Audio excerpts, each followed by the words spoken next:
लेकिन हमारे नौजवानों को आजकल ईमान और आस्थाओं का व्हाट्सएप फेसबुक पे चला रहा है। व्हाट्सएप फेसबुक के ऊपर कोई ऐसा मैसेज आ जाए या कोई ऐसा ऐप लॉन्च हो जाए जिससे अर्निंग हो, इनकम हो, उसमें दिमाग लड़ाते हैं। मेरे मुस्लिम भाइयों, नौजवानों, ऐसा बिल्कुल नहीं होना।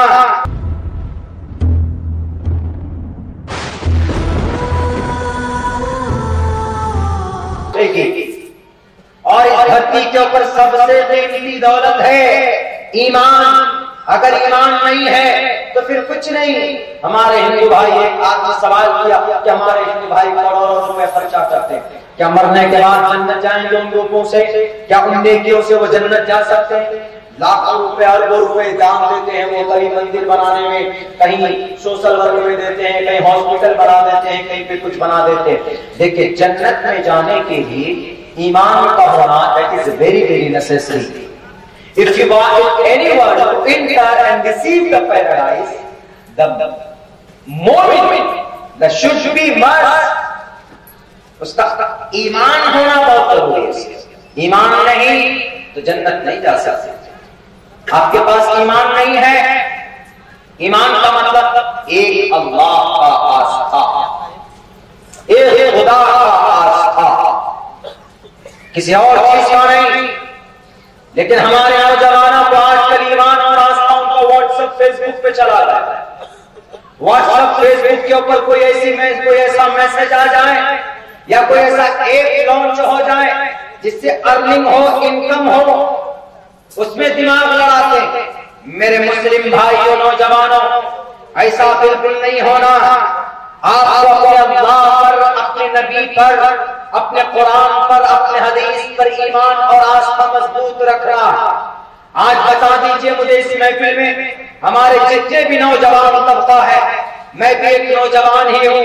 हमारे मुस्लिम नौजवानों को, हमारे मुस्लिम भाइयों को, नौजवानों को कुरान के बारे में जानकारी नहीं, मोहम्मद रसूलुल्लाह के बारे में जानकारी नहीं। एक आदमी ने हमसे मैसेज किया, हमसे पूछा कि मौलाना बताइए तो काफिर किसको कहते हैं? मौलाना बताइए तो मोहम्मद कौन थे, किस लिए आए थे? फाइनल डिसीजन आप कहिए। कुरान में अल्लाह ने मोहम्मद के बारे में कहा कि अंतिम महर्षि, आखिरी नबी है, माता मोहम्मद अबा अहद मिन रिजालिकुम वलाकिन रसूलुल्लाह व खातमुन नबिय्यीन। मोहम्मद रसूलुल्लाह आखिरी नबी। After Muhammad never will not come to the earth to teach the people what is wrong, what is right. कोई भी नहीं आ रहा है। हमारे नौजवानों को पता होना चाहिए नमाज कैसे करते हैं। सूरह फातिहा नौजवानों को मालूम नहीं, दरूद शरीफ, अत्तहियात मालूम नहीं। हमारे नौजवानों को गाना सुन लीजिए तो भी सुना देंगे बहुत सारे गाना।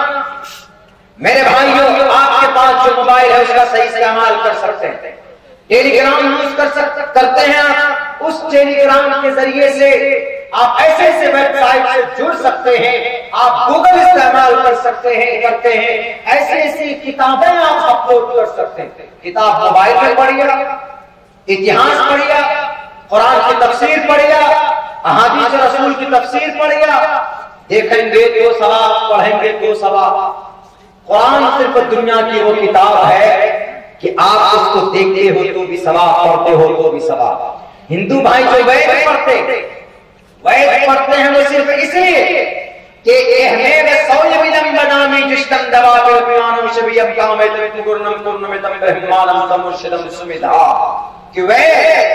इसलिए हिंदू भाई पढ़ते हैं, उससे जानकारी हासिल होती है। लेकिन वो ये नहीं समझते हमको पुण्य मिलने वाला। पुण्य, नेकी सिर्फ दुनिया की एक ही किताब है जिसको पढ़ने से मिलता है, नेकी मिलती है। वो कौन सी किताब? वो सिर्फ आपके कुरान करीम। आप कुरान को पढ़िए, आपको नेकी मिलेगी। आपने वेद पढ़ा, अग्रणी मिले, सारी प्रशंसा ईश्वर के लिए। आपने वेद पढ़ा, उस तरह जैसे परवाही जो वदनंत दिविदशव समारतस दिविज हेड विश्माना उच्च पुरुष। आपने वैद पढ़ा, अल्लाह को कमैकम, अल्लाह को कनिखादकम। आपने वैद पढ़ा, अस्मल्लाम इल्ले मित्रा वरुणा दिव्यानि धत्ता इल्ले वरुणो मित्रस्ते जस्कामया होतार बिंदरो मोहम्मद रसूलुल्लाह आखिरी नबी है। इस मंत्र में कहा गया आपने पढ़ा, आपको कोई नेकी नहीं मिली, लेकिन आपने आखिरी नबी होने के लिए कुरान करीम की आयत पढ़ी। अगर आपने मा काना मुहम्मदुन अबा अहदिन मिन रिजालिकुम वलाकिन रसूलुल्लाह व खातमुन नबिय्यीन, एक हर पर 10-10 नेकी मिल गया। आपने वह पढ़ा चतुर्भिर्भ्रातरि भिर्देव करिष्यामि कलिक्ष्यम, नेकी नहीं मिली, लेकिन आपने ये पढ़ा उलाइका हुमुल मुफ्लिहून उलाइका हुमुस सादिकून मुहम्मदुर रसूलुल्लाह वल्लज़ीना मअहु अशिद्दाउ अलल कुफ्फारि रुहमाउ बैनहुम तराहुम रुक्कान सुज्जदा, आपको नेकियां मिल गई। आपने वैद पढ़ा पथमादारा का, आपको नेकी नहीं मिली। जानकारी मिल सकती है, आपको नेकी नहीं मिल सकती। नेकी आपको कुरान करीम के पढ़ने से। और यही वजह है कि ये कुरान आज तक अल्हम्दुलिल्लाह हमारे बीच मौजूद। जरूरत इस बात की है कि इस कुरान करीम की हम तालीमात को आम करें। हमारे हिंदू भाई नहीं जानते हैं कि इस कुरान में क्या लिखा, वो तो सिर्फ ये जानते हैं कि इस कुरान में मारो काटो लिखा हो, इस कुरान में सिर्फ ये लिखा हुआ कि लोग जिहाद करो, लड़की को पटाओ, शादी करो। हमारे हिंदू भाई यही समझ लव जिहाद का जो कॉन्सेप्ट निकाला वो इसी से निकाला। किसी भी मुसलमान लड़का अगर किसी गैर मुस्लिम, मैं हर जलसे में बात कहा करता हूं ताकि आपके मजमे में बहुत सारे लोग हैं जिनको इस बारे में बहुत सारी जानकारी नहीं, मैं इसलिए बोल देता हूं ताकि आपके इस गांव में मेरा आने को कुछ फायदा हो जाए। लव जिहाद कानून बना, क्या बनाया कि अगर मुसलमान लड़का गैर मुस्लिम लड़की को पटाकर बहला फुसला कर शादी कर लेता है तो ये लव जिहाद कानूनन अपराध है। अभी कानून अभी कुछ दिनों पहले और कोई कानून नहीं बना सकते। करप्शन को खत्म करने के लिए, रैपिस्ट को फांसी पर चढ़ाने के लिए, धोखा करने वाले को लोन लेकर बाहर भाग कर चले जाते हैं लोग। अभी तक रेलवे बहाल नहीं हुआ, इसके ऊपर कोई कानून नहीं, बेचने में सबको लगे हैं अंदर। मेरे भाइयों, अगर कोई मुसलमान लड़का गैर मुस्लिम लड़की से शादी करे, बहला फुसला करे, वो लव जिहाद। अभी नया कानून बना, उसको जेल में जाना होगा। लेकिन भारत के संविधान में ये बात लिखी थी? बिल्कुल नहीं। भारत के संविधान में साफ लफ्जों में कहा गया, अगर कोई मुसलमान लड़का गैर मुस्लिम लड़की दोनों बालिग है, या कोई गैर मुस्लिम लड़का मुस्लिम लड़की बालिग है, 18 साल उम्र है, and they are above 18 years, वो 18 साल से ऊपर के हैं, तो वो अपनी मर्जी से अगर दोनों निकाह करें कर सकते हैं, संविधान में लिखा। लेकिन इस्लाम में जायज नहीं। इस्लाम में अगर कोई मुसलमान लड़का किसी गैर मुस्लिम लड़की से निकाह करता है तो उसका निकाह नहीं होगा। क्यों? जो कुरान ने कहा वला तनकिहुल मुशरिकाति हत्ता युमिन्न, कि कोई भी मुसलमान लड़का गैर मुस्लिम लड़की से निकाह नहीं कर सकता यहां तक कि अपने से वो ईमान कबूल जब तक न करता है। अपने से पहला कर नहीं, ये नहीं कि Poonam I love you so much, मैं तुमसे बहुत मोहब्बत करता हूं, therefore you should to convert your religion to the Islam religion, तुम इस्लाम से अपने ईमान को, अपने धर्म को बदल लो। उसको पहला दूसरा का कट्टी पढ़ाता कि देखो मैं तुमसे मोहब्बत करता हूँ, आई एम इंजीनियर, मैं एक इंजीनियर हूँ, मैं डॉक्टर हूँ, तुम मुझसे शादी कर लोगी और तुम जब कलिमा पढ़ोगी तभी मुझसे शादी होगी, तुम्हारी निकाह होगा। उसको पहला दूसरा का कंफ्यूजन कर दिया। तो इस्लाम कहता है कि ये भी नहीं होना चाहिए। अपनी मर्जी से अगर उस पूनम और सोनम को अच्छा लगे, इस्लाम खुद से अच्छा लगे तो कोई बात नहीं। अगर खुद से अच्छा लगे, हाँ, अब वो कहे कि मैं इस्लाम कबूल करना चाहता हूं, और है पूरी दुनिया के अंदर उठाकर दे रहे हो इस्लाम को बदनाम करने वालों, अल इस्लाम याला वला युला। चीन के बादशाह ने इस्लाम कबूल किया था। इस्लाम की अच्छाई की वजह से भारत के कालीकट के अंदर राजा चिरानंद ने इस्लाम कबूल किया था। इस्लाम की अच्छाई की वजह से राजा भोज के बारे में आता है, राजा भोज ने भी इस्लाम कबूल किया था, इस्लाम की अच्छाई की वजह से किसी ने भी मजबूर नहीं किया था इन राजाओं और महाराजाओं को। बड़े बड़े बादशाहों ने, बड़े बड़े तुर्रम खां ने इस्लाम को कबूल किया। इस्लाम की अच्छाई की वजह से किसी ने किसी की गर्दन पर तलवार नहीं रखे थे। आज हम कहते हैं भारत की धरती पर दबाएंगे तो हम कहेंगे कि इस्लाम की अच्छाई को देखकर आज अल्हम्दुलिल्लाह सैकड़ों लोग इस्लाम को कबूल करते हैं और इस्लाम को एक्सेप्ट करते हैं, इस्लाम के कानून के मुताबिक जिंदगी गुजारते हैं। क्यों? इस्लाम के अंदर पर्दा है, इस्लाम के अंदर अमानतदारी है, इस्लाम के अंदर एक अल्लाह की इबादत है, इस्लाम के अंदर 33 करोड़ खुदा के सामने अपने माथे को टेकने का परमिशन नहीं है, इस्लाम के अंदर अमानतदारी है, इस्लाम के अंदर बेईमानी नहीं है, इस्लाम के अंदर सूद खाना गुनाह है, इस्लाम के अंदर शराब पीना गुनाह है, इस्लाम के अंदर एक बारिश की जमीन किसी की नाजायज तरीके पर हड़प कर लेना गुनाह है, इस्लाम के अंदर बेईमानी, किसी को डराना धमकाना गुनाह है, इस्लाम के अंदर किसी को गाली देना गुनाह है, इस्लाम के अंदर किसी का खून बहाना गुनाह है, इस्लाम के अंदर नाजायज परेशान करना किसी को गुनाह है, इस्लाम के अंदर किसी की माँ बहन की तरफ एक से दूसरी मर्तबा देखना पाप है, जुर्म है। इसलिए therefore I am telling to the world Islam is the best religion to the entire world। क्यों?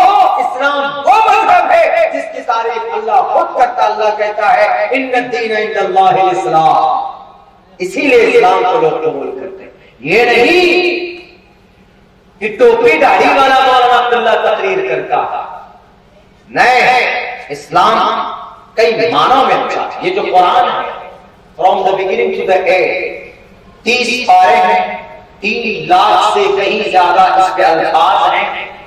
यहाँ के कुरान उठा लीजिए, बांग्लादेश का कुरान उठा लीजिए, श्रीलंका का कुरान उठा लीजिए, नेपाल का कुरान उठा लीजिए, अमेरिका का कुरान उठा लीजिए, यूरोप का कुरान उठा लीजिए, सारे कुरान में क्या लिखा हुआ मिलेगा? अल्हम्दुलिल्लाहि रब्बिल आलमीन मिनल जन्नति वन नास, यानी शुरुआत अल्हम्दुलिल्लाह से मिनल जन्नति वन नास। और सारे कुरान में तरतीब क्या?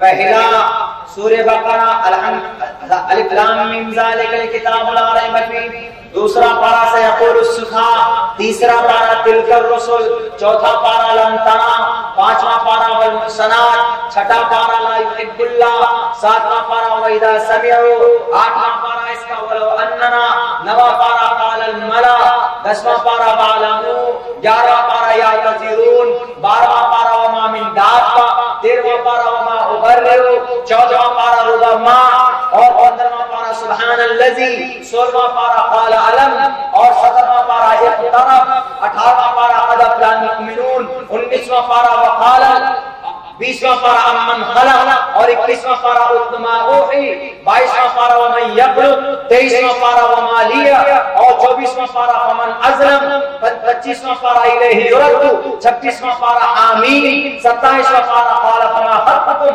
28वां पारा क़द समिअ अल्लाह, 29वां पारा तबारकल्लज़ी, 30वां पारा अम्मा यतसाअलून।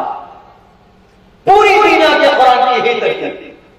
ऐसा नहीं कि भारत के कुरान की अलग तरतीब है। आए मैं हाफिज कुरान अल्हम्दुलिल्लाह। अभी तो हमने सिर्फ पारे पढ़ के सुना है। आप कहें तो आप लोग तैयार हो जाए, नियत बांध के, तो हम अभी हाथ नफल बांध कर शुरू कर देते हैं। अल्हम्दुलिल्लाह रब्बिल आलमीन अर्रहमानिर रहीम मालिक यौमिद्दीन इय्याका नअबुदु व इय्याका नस्तईन इहदिनस सिरातल मुस्तकीम सिरातल लज़ीना अनअमता अलैहिम गैरिल मग़ज़ूबि अलैहिम वलज़ालिमीन अलिफ लाम मीम ज़ालिकल किताबु ला रैब फीहि हुदल लिल मुत्तक़ीन अल्लज़ीना युमिनूना बिल गैब व युक़ीमूनस सलाता मिम्मा रज़क़नाहुम युनफ़िक़ून। पढ़ते हैं ना रमजान में अल्हम्दुलिल्लाह। मैं 2-2 मरतबा सुनाता हूँ, मेरा पेट नहीं भरता है। मैं 20 दिन का पूरे पढ़ता हूँ, उसके बाद फिर मैं 3 दिन की भी कोशिश करता हूँ कि मैं पूरी रात 3 रात में इशा से शुरू करते हैं, पूरे 8 रात के अंदर फजर तक लेकर चलते हैं, ताकि ज्यादा से ज्यादा पढ़ने का मौका मिल जाए। आप लोग भी रमजान के अंदर कुरान करीम देख करके कम से कम जो हाफिज कुरान नहीं, जो हाफिज कुरान तरावी की नमाज में जो पढ़ते हैं रातों को ईशान के बाद जो पढ़ते हैं उसमें पढ़े आप। लेकिन जो लोग नहीं पढ़ना जानते हैं वो पीछे, उनके पीछे मस्जिदों में जो कुरान सुनाया जाता है उसके पीछे सुने। और जो लोग इतना भी नहीं करते हैं तो कम से कम एक रोजे में पहली, बल्कि आप मामूल बनाए, 1 तारीख को, चांद की 1 तारीख को एक बार, पूरे 12 महीने में, पूरे साल में 12 मरतबा आप कुरान करीम पूरा कर सकते हैं। और कितना ज्यादा नहीं, 15, 20, 25, 30 मिनट निकाल लेंगे तो जो तिलावत करने वाले, जो नाज़िला पढ़ना जानते हैं वो पढ़ सकते हैं। इसीलिए मेरे भाइयों, मैं कहता हूं कि ये कुरान उसको खोल कर देखा तो जाए। बहुत आश्चर्य हुआ था मोहन भागवत जी को कि you remember by heart of Quran from the beginning to the end, पूरा कुरान आपको याद है। हमने कहा कि it's very easy because it is a God gift, it is a gift by Allah subhanahu wa ta'ala. When I was 11 years old, that time I remembered by heart all complete the Quran within 2 years. 2 साल में हमने पूरे कुरान को याद कर लिया था sir. And I am able to tell him from the beginning to the end in front of you, आपके सामने पूरा कुरान मैं पढ़कर सुना सकता हूँ। He was shocked, बड़ा ताज्जुब में पड़ गया वो कि कैसे एक बर्तन नहीं देखेंगे आप। मैंने कहा बिल्कुल नहीं, बंद कर दीजिए कुरान। ये कुरान का मौजज़ा, ये कुरान की सिर्फ खुसूसियत है, किसी और किताब की नहीं है। न गीता की है, न रामायण की है, न ऋग्वेद की है, न यजुर्वेद की है, न सामवेद की है, न अथर्ववेद की है, न महाभारत की है, न मता की है, नरपस की है, लोका यूहन्ना बरनयास, किसी की खुसूसियत नहीं, लेकिन इस कुरान की खुसूसियत है। हमारा बच्चा 10 साल में, 10 साल की उम्र में हाफिज बन जाता था। 3 महीने में एक बच्चे ने हिफ्ज़ कुरान किया। 6 महीने में लॉकडाउन में एक मौलाना साहब बोल रहे क्या 15 अगस्त को मौलाना आइएगा जरा हमारी। हमने कहा क्यों? बोला दावत आपकी। हमने कहा किस वजह से?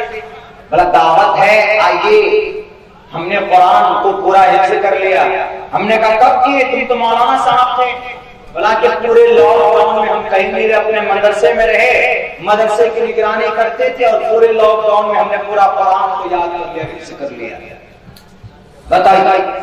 हमने कहा कि इस कोरोना में, कोविड महामारी में तुमने ही फायदा उठाया, बाकी तो सब कंगाल हो गया है। किसी की दुकान में ताले लग गए, किसी की नौकरी खत्म हो गई, लेकिन चलो तुमने कम से कम पूरा कुरान याद कर लिया, सबसे बड़ी दौलत तुमने हासिल कर ली। मेरे भाइयों, इस कुरान के पढ़ने पढ़ाने वालों को बड़ा अजर है और इस कुरान की ही ये सिफत है कि बड़े बड़े तुर्रम खास सुनकर भी उसके दिल मौन होने लगते हैं। उमर फारूक से ज्यादा कट्टर कोई थे, तशद्दुद परस्त कोई थे नहीं थे, लेकिन जब कुरान करीम की आयतें सुनी अपनी बहन की जुबानी से तो उनका दिल मौन हो गया और कहने लगा कि मुझे मोहम्मद इब्न अब्दुल्लाह से मेरी मुलाकात कराओ। शायद वही चीज थी कि जब हम पढ़ रहे थे, फ्लाइट के अंदर कुरान करीम की तिलावत कर रहे थे, मोहन भागवत जी के कानों में जब आवाज पहुंच रही थी, आहिस्ते आहिस्ते पहुंच रही हुई, करीब की सीट में बैठे थे तो